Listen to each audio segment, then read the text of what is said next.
Welcome to MB classes. 8th class physical సైన్స్కి సంబంధించి new syllabus notes చెప్పుకుంటున్నాం కదా. సో థర్డ్ లెసన్ నేలబొగ్గు పెట్రోలియం పార్ట్ 1గా నేలబొగ్గు గురించి తెలుసుకుందాం. పార్ట్ 2గా పెట్రోలియం సహజ వాయువు గురించి తెలుసుకుందాం. ఓకే, ప్రకృతి నుండి లభించే వాటిని సహజ వనరులు అని అంటారు. అవి గాలి, నీరు, నేల, ఖనిజాలు మొదలగునవి.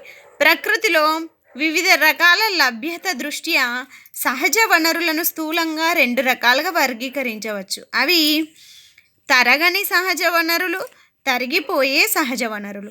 తరగని సహజ వనరులు అంటే ఈ వనరులు ప్రకృతిలో అపరిమిత పరిమాణంలో ఉంటాయి.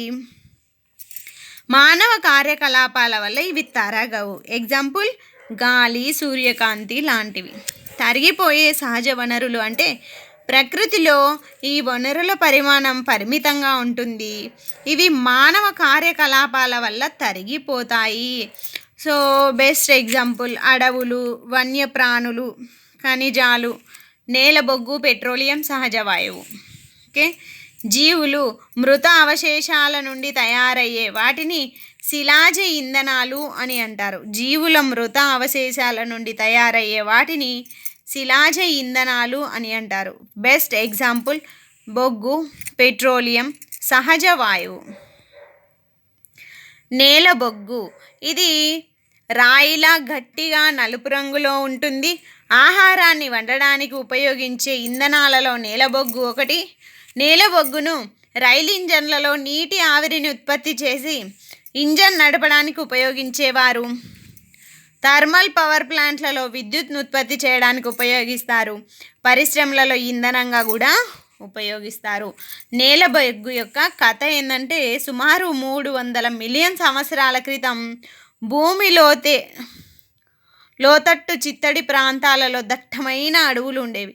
అవి ప్రకృతి వైపరీత్యాల కారణంగా భూమిలోనికి కూరుకుపోయినాయి.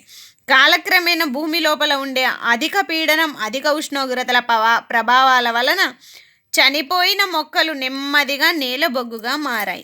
నేలబొగ్గులో ప్రధానంగా కార్బన్ ఉన్నందున వృక్ష సంపద నెమ్మదిగా నేలబొగ్గుగా మారే ప్రక్రియను మనం కార్బనైజేషన్ అని అంటారు.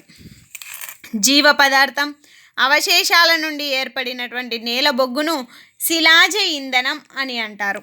గాలిలో వేడి చేసేటప్పుడు నేలబొగ్గు కార్బన్ డైఆక్సైడ్ వాయువును ఉత్పత్తి చేస్తుంది. నేలబొగ్గును పారిశ్రామికంగా శుద్ధి చేయడం ద్వారా కోక్, కోల్తార్, కోల్ గ్యాస్ వంటి ఉపయుక్తమైనటువంటి పదార్థాలను తయారు చేస్తుంది. చూడండి, కోక్ దృఢమైన నల్లటి సచ్చిత్ర పదార్థం కోక్. కార్బన్ ధాతువు స్వచ్ఛమైన రూపం కోక్. స్టీల్ తయారీలలో పలు లోహాల సంగ్రహణలో కూడా కోక్ని ఉపయోగిస్తారు. నెక్స్ట్ కోక్ తర్వాత కోల్తార్ దుర్వాసన గల నల్లని చిక్కనైన ద్రవం. సచ్చిద్ర ద్రవం అయితే కోల్తార్ అయితే దుర్వాసన కలిగి ఉంటుంది, చిక్కగా ఉంటుంది. కోల్తార్ దాదాపు 200 పదార్థాల మిశ్రమము. కోల్తార్ నుండి పొందినటువంటి ఉత్పత్తులను అనేక పదార్థాల తయారీలో ముడి సరుకుగాను, కృత్రిమ అద్దకాలు, ఔషధాలు, పేలుడు పదార్థాలు, పరిమళ ద్రవ్యాలు, ప్లాస్టిక్లు, పెయింట్స్, ఫోటోగ్రాఫిక్ పదార్థాలు, ఇంటి పైకప్పుకు వాడే పదార్థాల తయారీ పరిశ్రమలలో ఉపయోగించడం జరుగుతుంది కోల్తార్ని.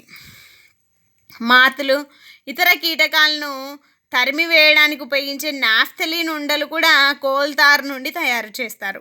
ప్రస్తుతం రోడ్లు వేయడానికి కోల్తార్ స్థానంలో బిటుమెన్ అనే పెట్రోలియం ఉత్పత్తిని వాడుతున్నారు. కోల్ గ్యాస్ నేలబొగ్గు నుండి కోక్ను పొందడానికి జరిపే సంగ్రహణ ప్రక్రియలో కోల్ గ్యాస్ ఉత్పత్తి అగును. ఈ నేలబొగ్గును శుద్ధి చేయు కేంద్రాలకు దగ్గర ఉన్న అనేక కర్మాగారాలలో కోల్ గ్యాస్ను ఇంధనంగా ఉపయోగిస్తారు. వీధి దీపాలు వెలిగించడానికి మొట్టమొదటిసారిగా 1810వ సంవత్సరంలో లండన్లోను, 1820వ సంవత్సరంలో న్యూయార్క్లోను కోల్ గ్యాస్ను ఉపయోగించారు. కోల్ గ్యాస్ను ఎక్కువగా కాంతిజనకంగా కంటే ఉష్ణజనకంగా ఉపయోగించారు. నెక్స్ట్ పార్ట్ 2లో పెట్రోలియం గురించి తెలుసుకుందాం. మీకు కనుక నా వీడియో యూస్ఫుల్ అనుకుంటే please like, share and subscribe. Thank you for watching. All the best for your DSC exam.